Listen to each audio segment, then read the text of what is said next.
Hey, good morning, friends. It's me, Smo.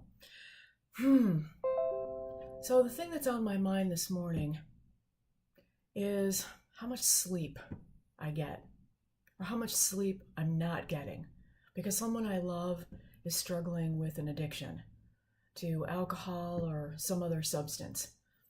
And before I went into recovery for myself as a loved one and a family member and a friend of someone who's struggling with an addiction, I lost a lot of sleep. And so much of my sleep was completely wrapped around obsessive worrying and thinking and obsessive listening. I used to lay in bed at night and I'd listen for my alcoholic loved one stumble around the house. And I used to lay awake at night and listening and worry if they're going to fall over and hurt themselves, or if they're going to fall over and break another lamp like had already been done before. I used to lay in bed at night and worry, when will the trips to the refrigerator for ice for the vodka be enough? When's he going to call it a night? It's interesting, but I grew up with addictions in my life too, and I used to lay in bed at night as a kid worrying and listening. I used to worry and I used to listen to my parents argue and curse and swear at each other. And I used to worry if they were going to come into my room and take all that frustration out on me physically, like had been done before.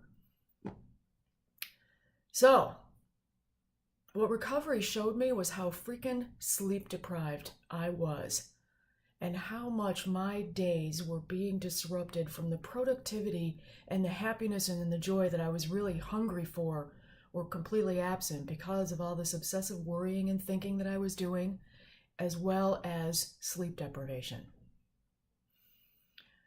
I used to worry and obsess day and night. When are the lies and the deception going to stop? When will enough be enough? When will he stop? When will she stop? When will I stop? When will our lives get better? When?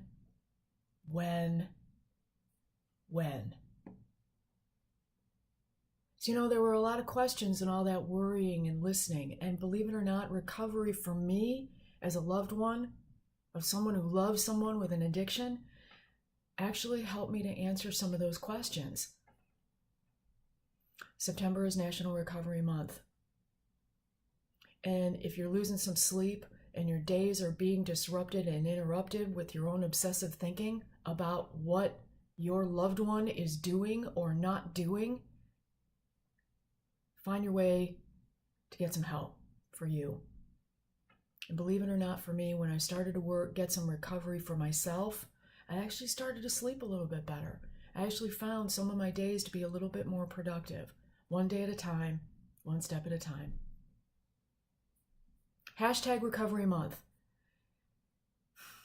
If my experience resonates with you, if it's something that you know that you're dealing with yourself, check it out. You're not alone. None of us are alone, and there is a lot of us struggling and running around sleep deprived because we're obsessively thinking and listening and worrying about someone else in our life that we care about who's having a tough time. Peace, my friends. I hope you have a really great day, and I hope you get some rest. Until next time, bye.